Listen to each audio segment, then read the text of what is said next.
Bon, j'enchaîne la seconde vidéo, je ne sais pas quand elle sortira, car tu sais que toutes mes vidéos doivent préalablement être analysées avant leur mise en ligne. Là, actuellement, nous sommes le 9 août, bientôt le... le 10 en fait.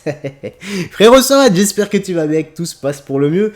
Pour toi, on va commencer, petite news actu sur Twitter, comme d'hab, mais avant ça, petit like et commentaire pour le soutien et le référencement. Let's go, nous sommes partis avec nos amis. Voici la technique employée par la Française Soumise pour être antisémite et ne jamais être poursuivi par la justice. Ils ont chopé le filon, ceux-là. Bah oui, ce sont des virtuoses de la politique de la victimisation.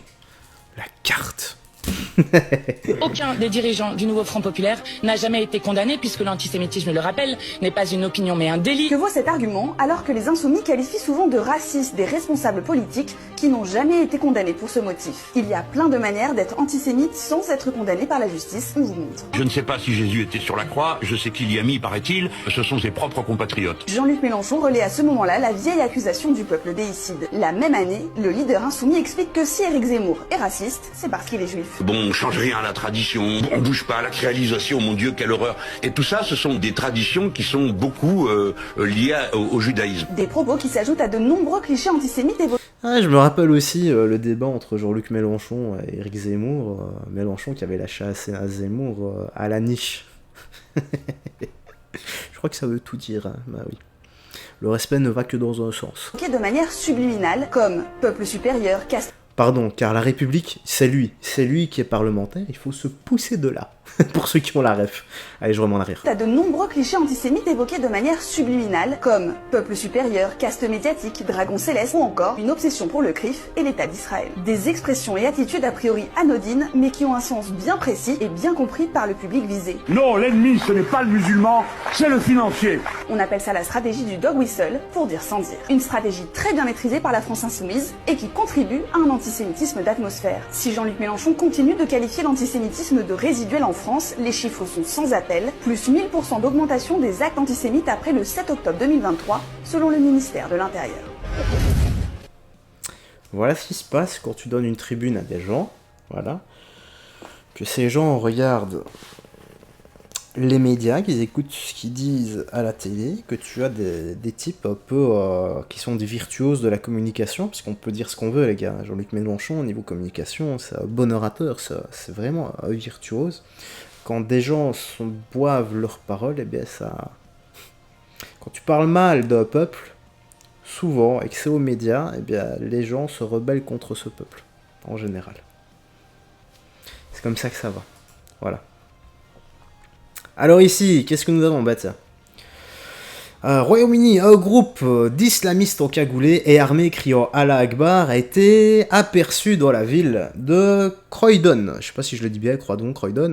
Un citoyen a publié un message sur son compte recommandant vivement de protéger vos enfants avant qu'ils commettent d'autres meurtres. Ah ouais.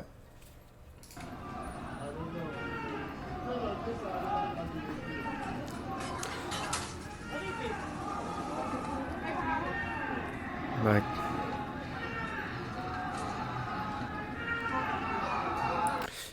J'espère que ça n'arrivera pas France-Belgique, mais si ça arrive les gars, qu'est-ce qu'on peut faire?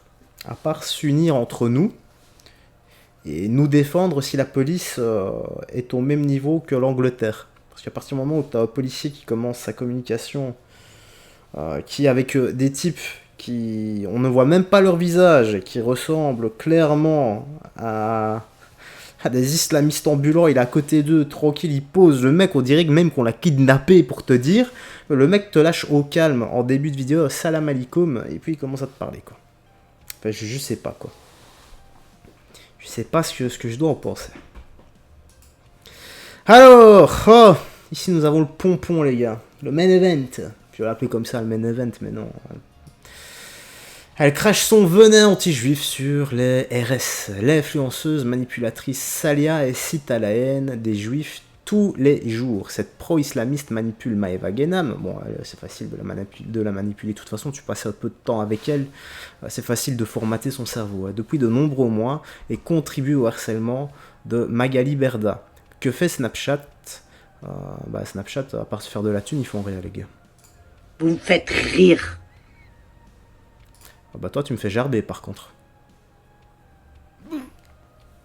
Votre propre communauté, elle n'est pas d'accord. Votre propre communauté, des juifs. Mais c'est... Qu'est-ce que c'est que cette... On dirait Ghostface. C'est quoi un Ghostface? Mais en plus flippant, en fait. Ah, moi, pour Halloween... Ah, les gars, honnêtement, pour Halloween, vous me faites un montage, vous me découpez, là. Ici, moi, je vous montre avec mon doigt, mais vous me découpez ça. Vous sortez, vous... Comment dire, vous... Il n'y a même pas besoin de modifier. Si, modifier pour que ça fasse moins peur, en fait. Voilà, vous modifiez un peu sur Photoshop pour que ça fasse moins peur, pour que ça puisse être commercialisé. Parce que je pense que si on voit un masque tel quel, comme ça, non, ça va faire flipper les gens. Les enfants vont en faire des cauchemars, ils vont voir le Vietnam la nuit, quoi. Hein? Vous n'avez même pas de président, même pas de roi, c'est un ministre, je ne sais même pas d'où il sort. Hein? Vous êtes là, vous êtes fiers. Hein? Ouais, vous êtes partout. Toute l'humanité soutient la Palestine. Ok. Pourquoi tu mens?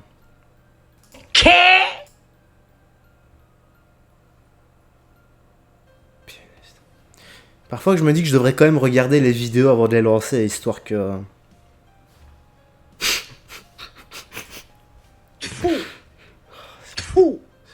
Tfou. Et comme ça, mon compte, j'en ai rien à foutre. Mon cœur, il saigne. Mon cœur, il pleure. On respecte toutes les religions. Mon cœur, il saigne, mon cœur, il pleure. Ouais. Contrairement à vous, vous n'avez pas d'âme, vous n'avez pas de cœur. Vous n'avez aucune humanité. Wallo, nada. Et vous le paierez. Vous aurez des comptes à rendre. Des comptes à rendre. Ok? Moi, Saliha. Ouais, les gars, Je dis tout ce que tout le monde pense tout bas. C'est honnêtement... Qu'il y en a un qui vient m'envoyer un message. Je lui rentre dedans. J'aimerais bien voir ça. Pas au sens propre en tout cas, parce que moi, même avec un bâton, je te touche pas. Hein. Même avec le doigt d'un de mes potes, je te touche pas. Hein. On te rentre pas dedans. Hein. Qu'est-ce que je voulais dire? Ben, je crois qu'à cause d'elle, je vais devoir mettre la vidéo en plus de 18 là, parce que je crois que ça va être la vidéo la plus flippante de YouTube. Hein. Voilà, on a un bel aperçu de l'effet miroir, la version des valeurs et le QI d'une huître. Enfin, même pas. Ça... En fait, on pourrait dire c'est quand le néant rencontre, je sais pas moi, le... Qu'est-ce qu'il y a d'autre comme néant, par exemple? Quand le néant rencontre rien, voilà ce que ça donne. Voilà. Mon Dieu, ces pauvres parents qui se sont mis à deux pour faire un génie pareil. Ah, le Jarl! Ah, le Jarl! Oh, tu vas sauver la vidéo! Oh, merci, tu sauves cette fête vidéo, j'avais oublié que je t'avais mis là. Ah, comme quoi, c'est jamais pour rien. Ah, merci le Jarl. Ah, toi, je vais t'écouter. L'Angleterre vit un éclatement culturel. Pourquoi? Les différentes communautés sont toujours foutues sur la tronche à un moment donné. Écoutons-le. Ah, lui, au moins, il va mettre de la modération... plutôt enfin, à cause de l'autre trouille. Quoi. Il y a deux endroits en ce moment qui doivent nous alerter sur la situation de ces pays. Le Bangladesh et l'Angleterre. Ouais, le Bangladesh, les gars. En ce moment, une catastrophe. Ah, le Bangladesh. Hein. J'en ai parlé dans la vidéo précédente, il me semble. Enfin, je sais plus vraiment. Mais au Bangladesh, il y a un génocide qui est en train de se passer. Il y a les femmes qui sont levées, les hommes qui sont pendus sur la place publique, des villages qui sont pillés, qui sont brûlés. Tout ça par les islamistes. Bon, écoutons-le maintenant. Catastrophe humanitaire dramatique et d'une violence inouïe. Plus de 500 personnes assassinées en quelques jours. Le second, l'échec du modèle multiculturel anglais. Ce pays subit en ce moment une horde d'émeutes un peu partout avec une perte totale du contrôle de la situation. C'est très inquiétant car on constate que partout dans le monde, on a essayé de faire cohabiter plusieurs peuples avec des us et coutumes complètement différents. Ça a toujours échoué, ça s'est toujours fini en bain de sang. Nous avons pourtant eu l'ex-Yougoslavie, le pays de mon père, comme exemple il y a déjà 30 ans. Ils ont tous fini par s'entretuer. Alors la France ou la Belgique seront-elles les prochains sur la liste? On peut se poser la question au vu de l'éclatement d'opinion que ces deux populations subissent. Plus les années passent, plus l'écart s'agrandit.